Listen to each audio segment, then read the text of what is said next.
In the beginning, there was darkness, and then, bang, giving birth to an endless expanding existence of time, space, and matter. Now see further than we've ever imagined, beyond the limits of our existence, in a place we call the universe.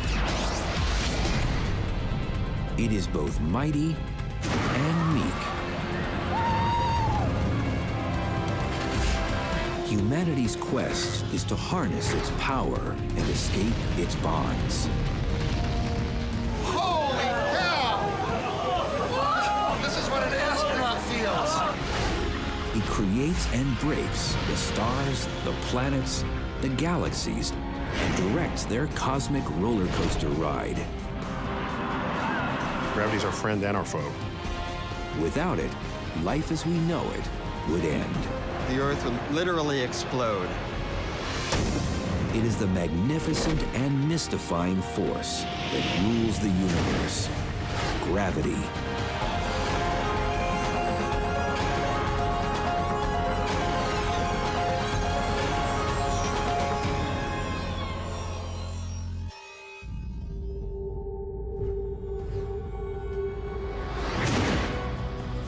Gravity is the most pervasive force in the universe.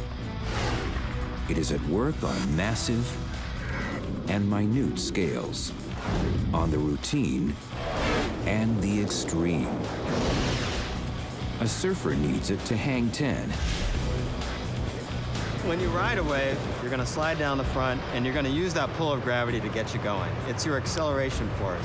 It's your accelerator. Gravity's your accelerator. A skier uses it to race downhill. A snowboarder must have it to get big air. It acts on everything with mass, including us, 24/7, even when sleeping or standing. Gravity here on Earth, of course, is always accelerating us down toward the center of the Earth, at 32 feet per second squared.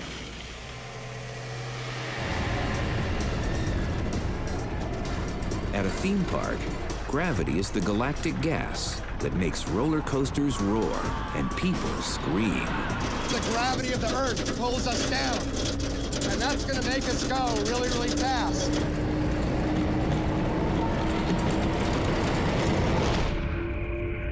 All objects with mass or energy, particles, people, planets, stars, and galaxies produce gravity. Omnipotent and omnipresent, gravity attracts, governs, warps, shapes, makes and takes all matter and mass in the universe. So it's pervasive. It acts on all things through extremely large distances, and nothing escapes its pull. It is gravity that holds our solar system together. The force of gravity is basically the thing that holds us on the planet, keeps us from flying off.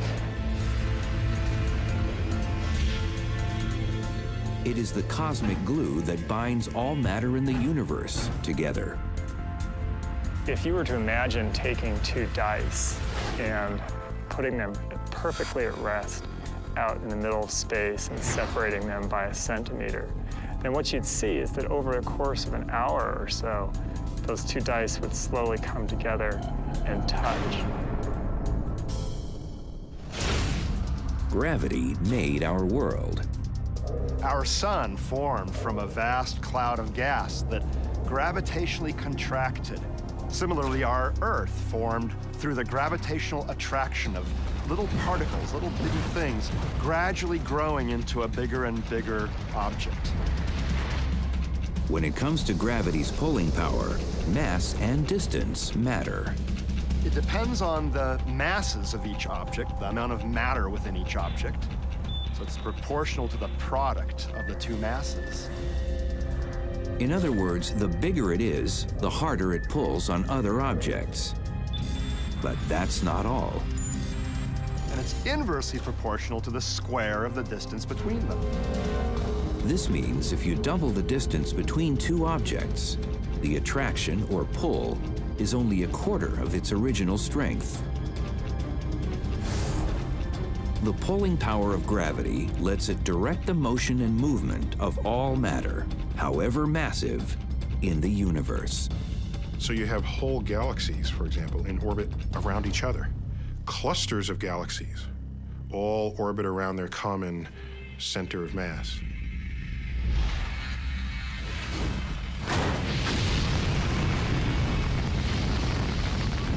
But it is the practical potential of harnessing this relentless force that has obsessed scientists for centuries.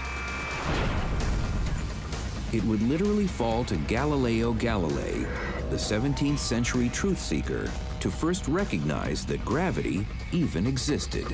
Galileo found that objects having a different weight fall at the same rate. So here's a very heavy steel ball and a light ping pong ball of the same size. And if I drop them at the same time, they hit the ground at exactly the same time as well, because they fall at the same rate. To illustrate Galileo's most profound gravitational discovery, that all objects, regardless of mass, fall at the same rate, we take a ride on the mega-fast Super Manly Escape at Six Flags Magic Mountain in Southern California. The theme park ride is the stage for a spectacular free-fall demonstration. It will show what happens when a car full of people and a tennis ball fall from 415 feet in the air. Okay, here we go. All right. Oh, boy.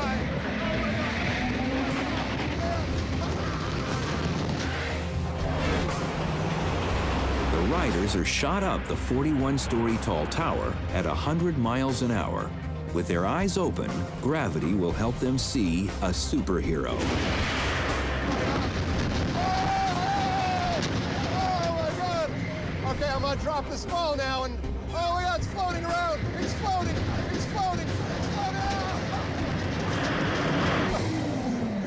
Oh, the wind blew the ball away that time. While we expect all objects to fall freely together, regardless of mass, on a windy day, results aren't always perfect. All right. Oh, my God. At the very top of the ride, when upward motion has stopped, gravity takes over, and the downward freefall begins. Oh, God, I'm going to drop this ball, and it's going to float. It's going to float. Oh, it's floating. It's floating. Oh.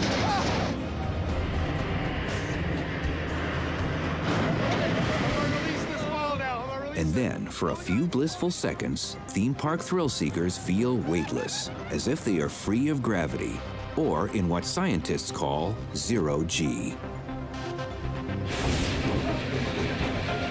Oh, that one floated well.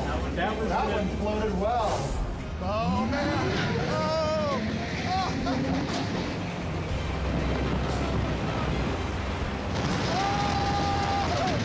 Oh. I'm going to try dropping the ball. Oh. But zero G is just an illusion. In reality, gravity is running this ride. It's the force that yanks the car, the people, and the tennis ball, indifferent to their mass, back down to Earth at the same rate.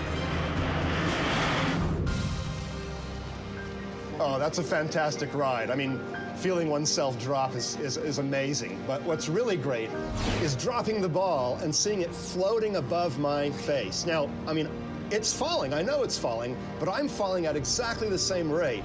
It doesn't matter how massive something is. It falls under the force of gravity at exactly the same rate.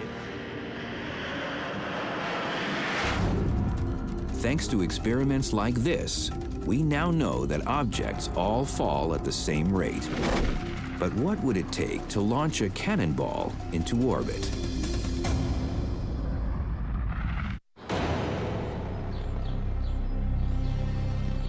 When the famous British physicist Sir Isaac Newton saw the apple fall, that some say hit him on the head, it changed the world.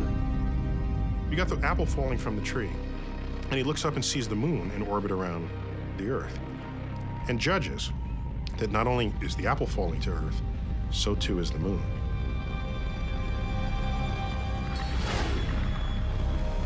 But could the moon really be falling? By thinking of a cannon and the trajectory of the ball it shoots, Newton used math to unlock a cosmic mystery.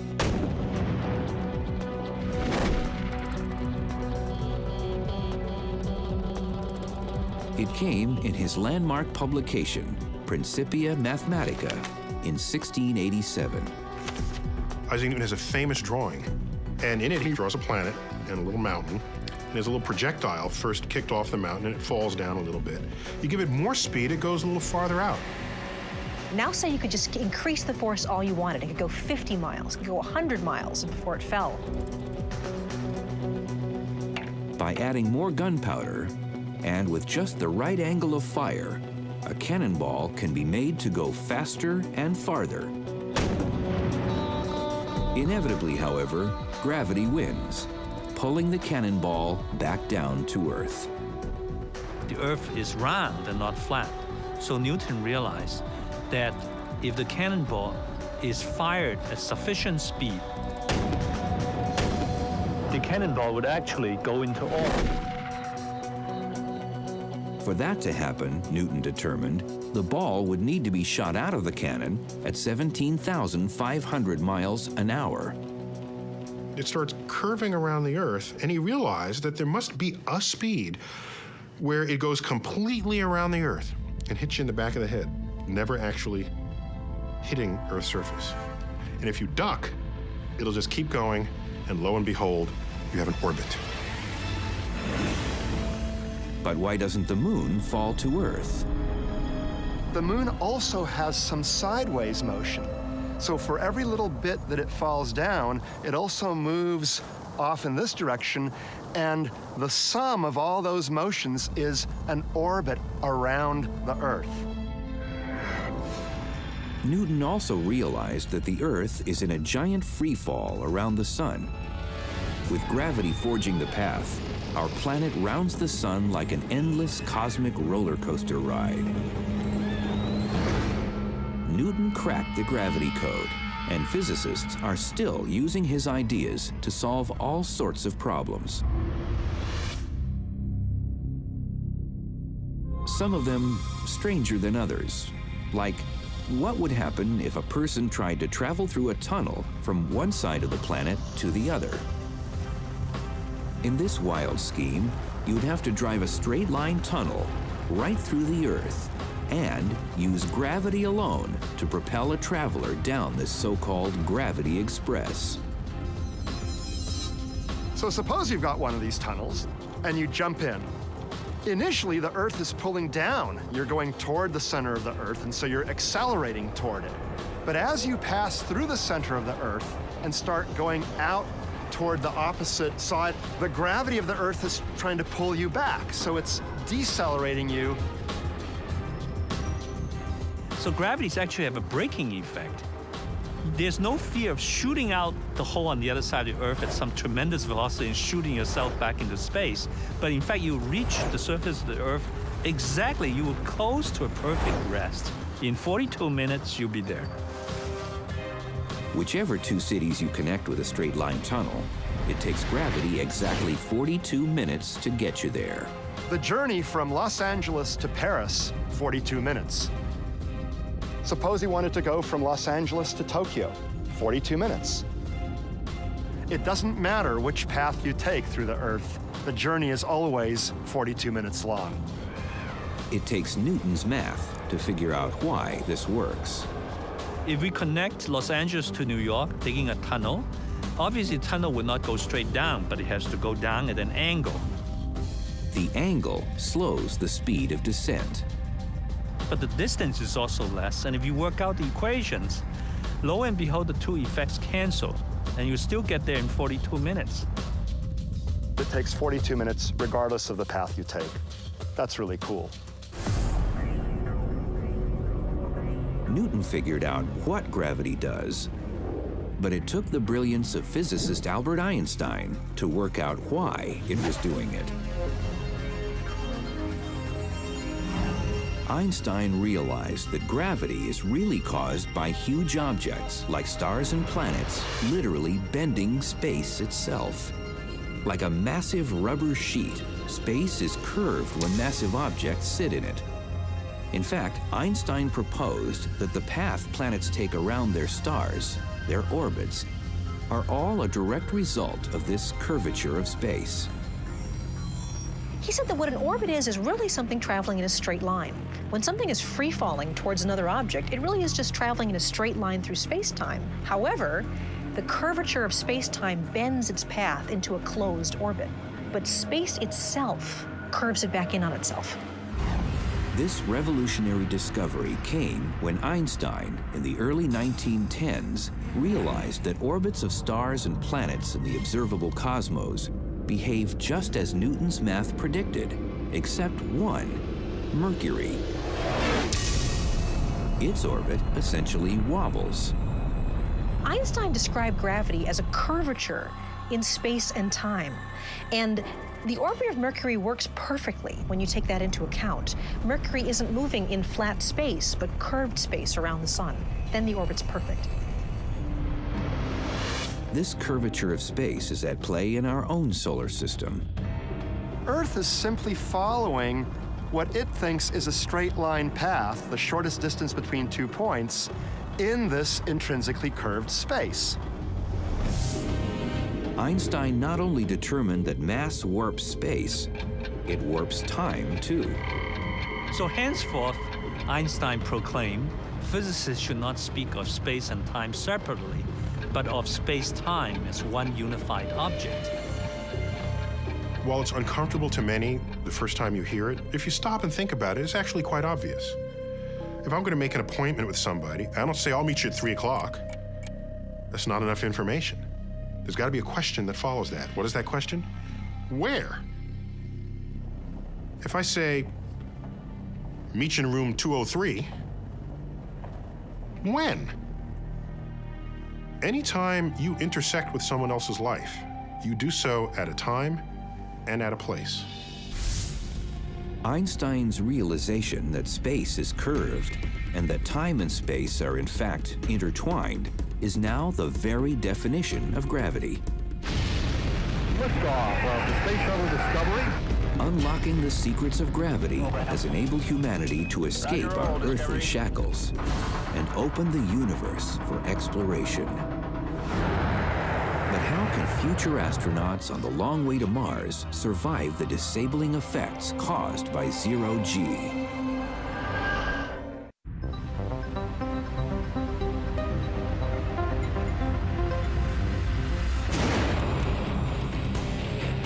Gravity is our friend and our foe. It is the fearsome force that propels a skier and the snowboarder down the mountain and shoots them into the air. With enough momentum, an airborne snowboarder can feel, for fleeting moments, as if they are free of Earth's gravitational pull. You're actually weightless when you go off the jump. The period of weightlessness is determined by the duration of your trajectory is a function of your velocity. So that the snowboarder who gets really good big air may achieve a second, 2 seconds, even 3 seconds of weightlessness. But in the end, gravity wins. And the high-flying, free-falling boarder, just like the ball fired from the cannon, is eventually yanked back down to Earth. It's free fall for the snowboarder as he or she goes over the jump and creates this trajectory. It's just as much free fall as a cannonball going through the air. And the trajectory is determined only by the velocity and the force of gravity. Then, of course, what happens on the landing is another story. But what if a snowboarder aspired to reach even greater heights? What if he wanted to overcome gravity and launch himself right off the planet? You want to leave Earth entirely and forever? Earth has what we call the escape velocity, this magic speed where if you pass that speed, you will escape Earth forever, never to return. Escape velocity, the minimum speed any object needs to reach in order to escape from the Earth, is about 7 miles a second. That's 25,000 miles an hour. In theory, even a snowboarder with enough momentum and aimed in the right direction can take off just like a rocket. Escaping Earth's gravity may not be realistic for a snowboarder, but it has proven possible to launch people and projectiles into orbit. You can leave systems, you just need enough energy to do so. And we've garnered enough energy and technological know-how to do just that in our voyages to the moon. And our hope that that will continue on to Mars and beyond. To get to Mars and beyond, mankind will have to harness gravity's energy. Just like we always do when we're seeking thrills to the extreme. Gravity gives us two types of energy: potential and kinetic. Potential is just that. It's energy that's being stored, while kinetic is the result of all that pent-up potential energy. This fantastic phenomenon works on a roller coaster.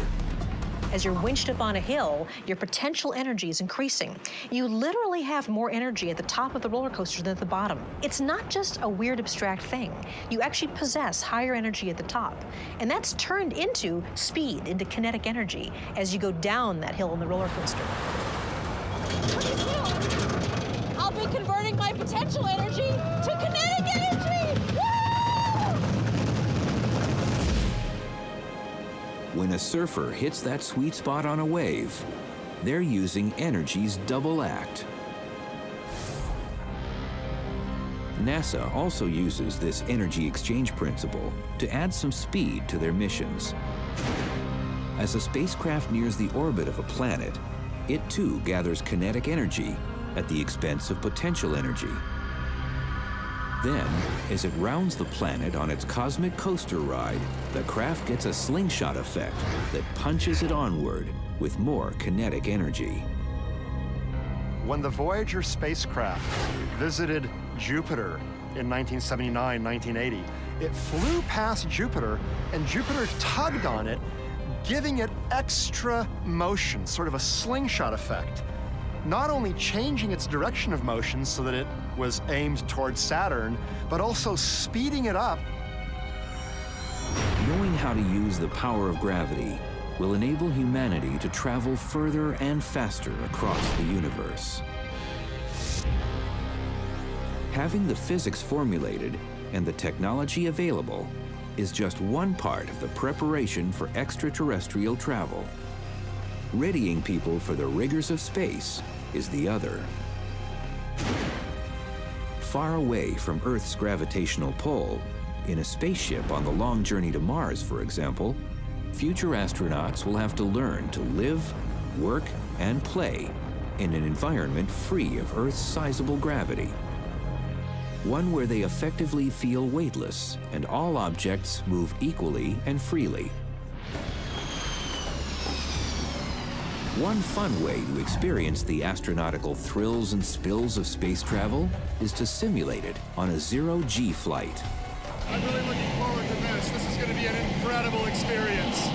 By riding the ultimate roller coaster, a specially modified zero-G Boeing 727 aircraft, astrophysicist Alex Filipenko is about to go on the ride of his life. It's going to be like a ball thrown up in the air. Weightless, because it will be in free fall. So I'll be floating around as though there's no ground holding me up. The zero-G flight flies between 24,000 and 32,000 feet.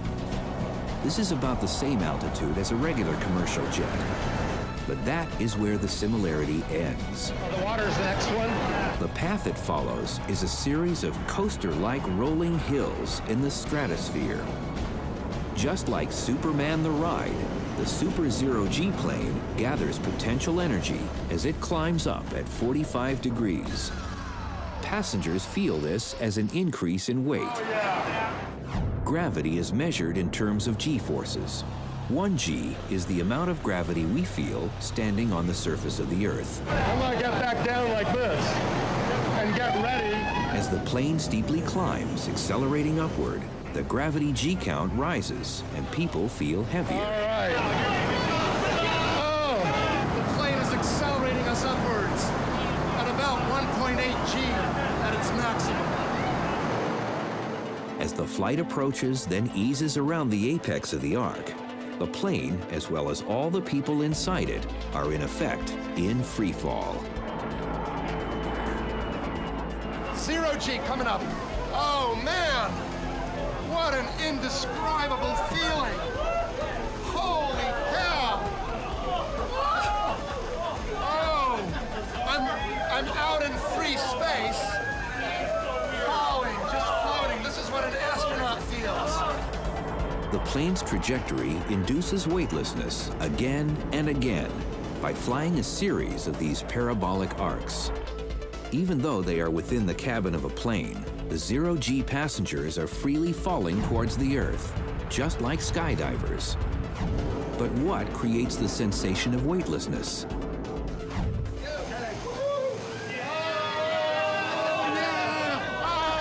It goes back to Galileo, who showed that all objects fall at the same rate. So as the plane and the people inside fall freely toward Earth, they maintain the same position relative to each other. And that is why they feel weightless.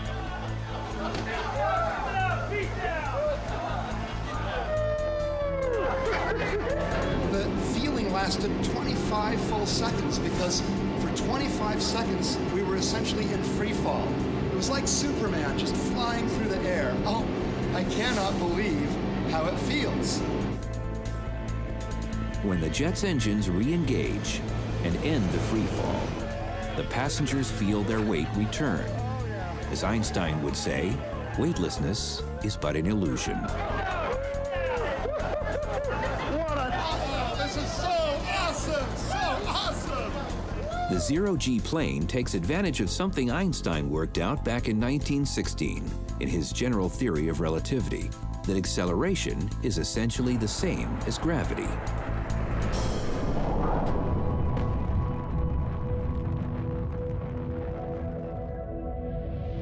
When you are thrust upward in a rocket or the 0 G plane, the G-forces you experience are the same as you would feel being tugged downward by the gravity of a massive object, like a planet.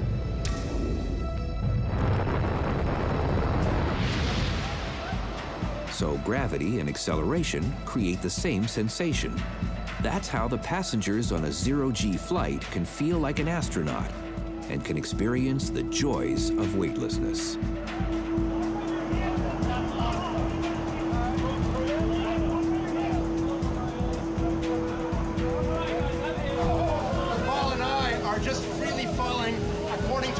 Path through curved space-time.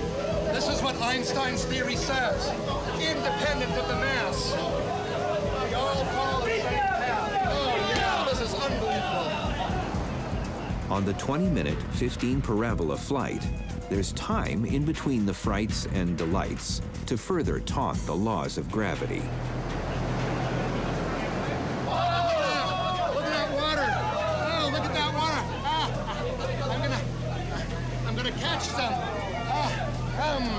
Okay, here we go. Oh, man. As well as entertaining weekend warriors, the parabolic flights, also inauspiciously called the Vomit Comet, have a practical purpose. They prepare NASA astronauts for working and living in the 0 G environment of space. With these sensational parabolic flights, humans have learned how to simulate the absence of gravity.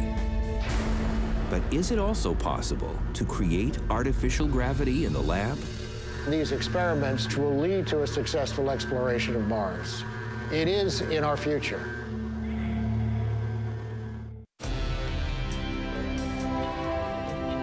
At the dawn of the 21st century, overcoming the bonds of gravity and escaping Earth's sizable tug have been realized.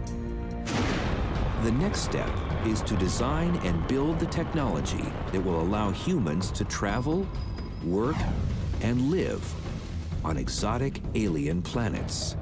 And we've garnered enough engineering know-how to do just that in our voyages to the moon. Thanks to state-of-the-art technology, humanity is on the brink of a new era in space exploration. The trip to Mars is beginning here at our laboratory at MIT. Artificial gravity may be one of the ways that we overcome the debilitating effects of weightlessness. Since the advent of the space age, scientists have been concerned with minimizing the life-threatening risks and damaging effects of being weightless at 0 G. The issues originally had to do with human survivability. We didn't even know, back in the Apollo period, how people would react to stays in space of more than a few hours. There was all kinds of concern about humans' ability to control a vehicle after being exposed to weightlessness for a long period of time. A mission to Mars would require astronauts to be away from Earth's gravity for at least 2, maybe 3 years. The human frame is simply not designed for the absence of terrestrial 1G gravity. The architecture of our bodies is designed to withstand our weight under the forces of gravity. Gravity determines how our cardiovascular system reacts. So when you get out of bed and you go from being supine to upright, there's a regulatory system that keeps the blood pressure reacting against the forces of gravity. Experience has shown that being weightless for long periods leads to bone loss, muscle deterioration, and life-threatening blood clots. Aeronautical engineers at NASA and MIT are testing a personal centrifuge system that may mitigate the very real dangers. They protect the heart, the bones, their muscles, and even in these early experiments, we have every reason to believe that artificial gravity with short radius centrifuges may be the universal antidote that we're looking for to protect people on the long trip to Mars. Just like a theme park ride, spinning a subject artificially creates G-forces. To prevent motion sickness in the MIT ride, astronauts are conditioned to keep their heads still. By spinning a person at 30 revolutions a minute, the centrifuge imparts 1G, the same force felt pulling down a person standing on Earth. Scientists hope that one day a trip to Mars will be a reality. On board, they believe there should be a personal centrifuge. To get their earthly gravity fill-up, 21st century astronauts could then just spend 1 hour a day on the machine. We get onto it for a brief period every day and get spun up quite fast. Spun up in what I'll call a spin in the gym. You go for your exercise, you go for your workout, you get your G tonic, your gravity tonic. While a trip to Mars may still be decades away, astrophysicist and seasoned skier Larry Young can dream of big air and the liberating gravity of Mars. On the surface, there is 3/8 the tug of Earth's gravity. Everybody likes to get some air. Everybody likes a little, but just think if we were on Mars. A person who weighs 100 pounds on Earth would feel as if they weigh 38 pounds on Mars. Although a Martian skier would fly down Olympus Mons at 1/3 of the speed they would on Earth, the lower gravity also means they could get at least 3 times the big air. In the case of gravity, it's mass that matters. The more mass you have, the stronger the pull of gravity. So when you think about what your weight would be on the Earth versus something more massive than the Earth, it's pretty direct. If something were twice as massive as the Earth, you'd weigh about twice as much. The big kahuna in our solar system is Jupiter. On that planet, a 100-pound person would weigh a whopping 254 pounds. Even if Jupiter had a solid surface, a skier there would have to fight for big air. What we already know about gravity, how it works and how it can be used for practical purposes, could, in theory, even save the planet from its ultimate cataclysmic fate. Here's how gravity can come to our rescue. Gradually, in about 5 billion years, our sun will brilliantly flare, turn into a red giant, gloriously burn up, and die. As this comes to pass, our inner solar system is engulfed, and Earth's gravity and atmosphere will be radically altered. At that point, life on the blue planet will end. But astrophysicist Greg Laughlin has a plan to use gravity to save Earth. This environment that we have here now would look very similar to the environment that is holding sway on Venus right now, a crushing carbon dioxide atmosphere, temperatures hot enough to melt lead. But rest assured, if the worst hypothetical happens, gravitational science could save Mother Earth. The one thing that we could do over the very long term is to somehow move the Earth's orbit out to a larger distance from the sun where the temperature isn't so high. And a way that you can do that, if you have enough time, if you have billions of years available to you, is to use a comet or an asteroid. This mega move would require astronauts and engineers aboard a spacecraft to maneuver the comet or asteroid just in front of the Earth. In order to be most effective, the comet has to fly very close to the Earth, within orbital radius or so of the Earth. Then, on the cosmic roller coaster, potential and kinetic energy are roused, and gravity does the rest. If that happens, then the comet pulls the Earth forward, the Earth pulls the comet backward, and the net result is that the Earth is given a boost. It's given a boost to a slightly higher orbital radius, slightly larger distance from the sun. And if you make one of these adjustments, one of these passages every 10,000 years or so, then the Earth over a period of 1 billion years can move at a fast enough pace outward to keep track with the steadily brightening sun. If, however, the experts get the math wrong and the big gamble doesn't work, all bets are off. And if you screw that up, then you can have a collision between the comet and the Earth. So a 100-kilometer object crashing into the Earth is absolutely an extraordinary disaster. It's the kind of thing that causes huge extinctions of gigantic numbers of species. Of course, this is only an extreme hypothetical scenario. But what is known for sure is that our continued existence today here on Earth is contingent on the presence of gravity. It allows for the perfect conditions for life and the pursuit of happiness. 1G produces the surfer's dream, a perfect wave. But the wild waters enjoyed on Earth are not the only kind of gravity-generated waves. There are cosmic waves so large, they roll across the entire universe. Tidal torrents of gravity-boosted particles roll across the cosmos. According to Einstein, these gravitational waves wash through the universe. But what are they? Any change in the gravity sends a ripple through that fabric of space that moves at the speed of light. That would be a gravity wave. And why do they happen?